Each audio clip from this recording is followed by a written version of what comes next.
kita. Nah, di mana materiku terkait hubungan manusia dengan alam. Pertama itu mau bertanya soal hubungan manusia dengan alam. Bagaimana hubungannya antara manusia dengan alam?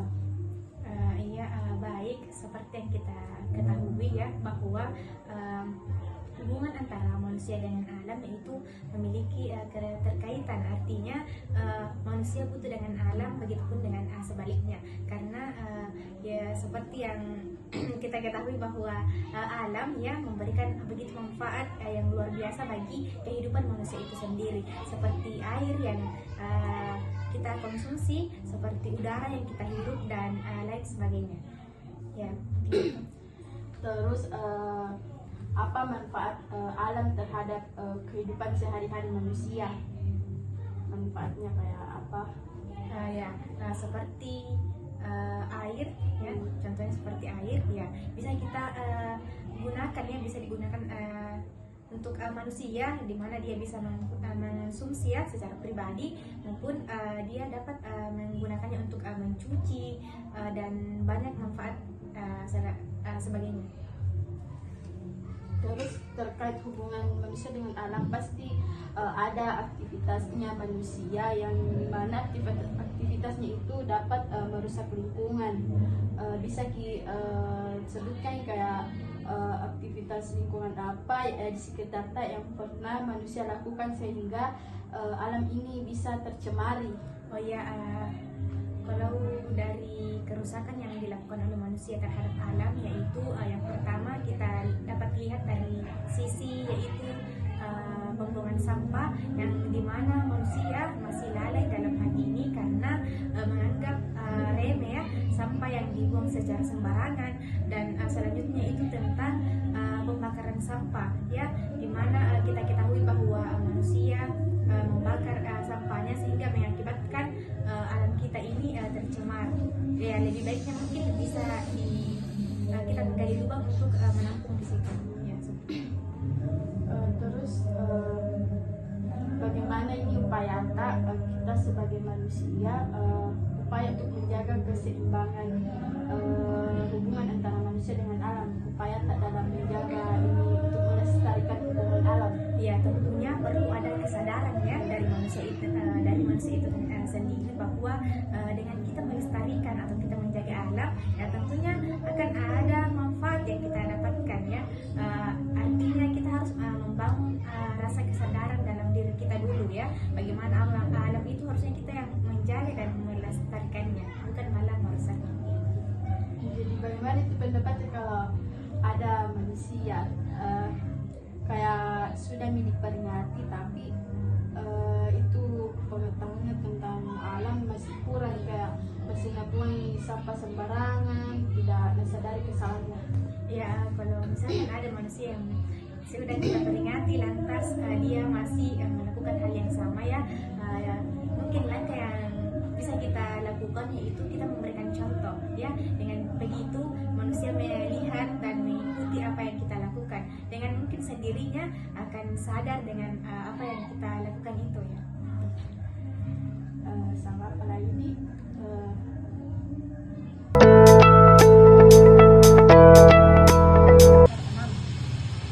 Jika ada ini terjadi seputar lingkungan sekitar tak, jadi tentang krisis lingkungan dan upaya penanganannya oleh sosial. Jadi menurut apa itu krisis lingkungan? Menurut saya itu krisis lingkungan yaitu keadaan di mana di dalam suatu lingkungan seseorang itu merasa tidak nyaman atau merasa bahwa lingkungan telah tepat sama bisa jelas apa dipaparkan nih kayak krisis lingkungan apa yang pernah kita jumpai sekarang tak? Mungkin yang pernah saya jumpai itu krisis pasokan air yang bersih. Banyak sekali masyarakat yang kekurangan air, khususnya di daerah Takalar. Terus krisis yang kedua itu banyaknya sampah-sampah di jalanan, di sungai, dan di selokan-selokan di pinggir jalan. Jadi bagaimana upaya Kak dalam menangani kasus krisis lingkungan. Kalau kan sebagai masyarakat, menurut tak bagaimana cara? Kalau menurut saya itu yang pada krisis lingkungan pertama kan pembuangan sampah. Mungkin bisa melakukan edukasi atau mengedukasi kepada masyarakat bahwa pentingnya membuang sampah pada tempatnya, sehingga sampah-sampah yang berserakan di jalan itu bisa berkurang atau bahkan tidak ada. Kemudian krisis yang kedua itu kan kekurangan pasokan air. Mungkin saya sebagai masyarakat mungkin ada tanggung jawab di situ karena memang ini tanggung jawabnya PDAM dan memang dari pusat memang mungkin. Jadi tadi yang kasus pertama kayak sampah, bagaimana menurut itu kalau sudah memberlakukan kayak jangan buang sampah sembarangan toh, bagaimana kalau ada masyarakat yang kesadaran itu masih kurang, tetap membuang sampah pada tempatnya padahal sudah dilarang, sudah dipasang bilang jangan membuang sampah pada tempat ini, bagaimana? Mungkin itu juga tugas kita sebagai manusia diingatkan misalnya terus mungkin belum kita tergerak hatinya. Jadi sebagai manusia memang harus mungkinkan ini edukasi kepada masyarakat karena tidak langsung itu manusia bilang sadar sih bilang tidak kita tadi. Terus kasus yang kedua, kalau kan berarti ada tanggung jawab kita sebagai masyarakat. Jadi kalau misalnya sebagai pemerintah kita menjabat sebagai pemerintah atau itu tadi yang dibilang kayak tidak PDAM, upaya apa yang akan dilakukan? Mungkin kalau misalnya saya jadi pemerintahnya langsung bisa Pak atur bahwa ini daerah harus memang dialirkan air yang bersih supaya tidak kekurangan air di Gorontalo. Baru pemerintah juga memang harus dibatasi bahwa di daerah ini sekian airnya, di daerah ini sekian airnya supaya tercukupi semua, tidak bilang satu-satu yang tercukupi yang lain tidak gitu. Menurut saya.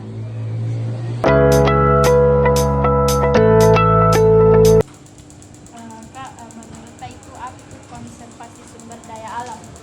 Konservasi sumber daya alam kita tadi sudah dijelaskan bagaimana upaya untuk melestarikan lingkungan secara bijaksana. Maksudnya secara bijaksana adalah gimana kita bisa menempatkan sesuai tupoksinya alam ini digunakan, tidak berlebihan dan tidak berlebihan dan juga ada pada tersendirinya. Karena kalau misalnya kita tidak memanfaatkan alam dan semakin berkembang, itu bisa kita lihat tidak ada nih pemukiman kalau misalnya tidak dimanfaatkan di alam toh, tapi ada batas dan juga ada kadarnya dan kita tidak boleh memanfaatkan alam secara berlebihan dan juga harus juga ada namanya pemulihan kalau misalnya ada ketidakseimbangan, jadi betul-betul dipergunakan secara bijaksana.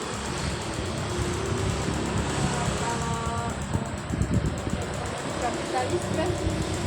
Nah, kalau ekonomi kapitalis, kita menganggap bahwa ekonomi kapitalis itu disusun berdasarkan siapa yang modalnya paling besar, siapa yang modalnya paling banyak, dia yang berkuasa.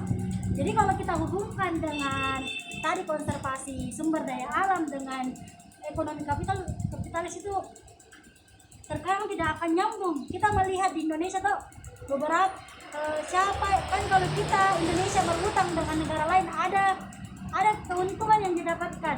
Jadi siapa yang paling memberikan banyak kontribusi dan modal ke Indonesia pasti banyak juga yang akan diambil. Dan kita melihat kerusakan sekarang.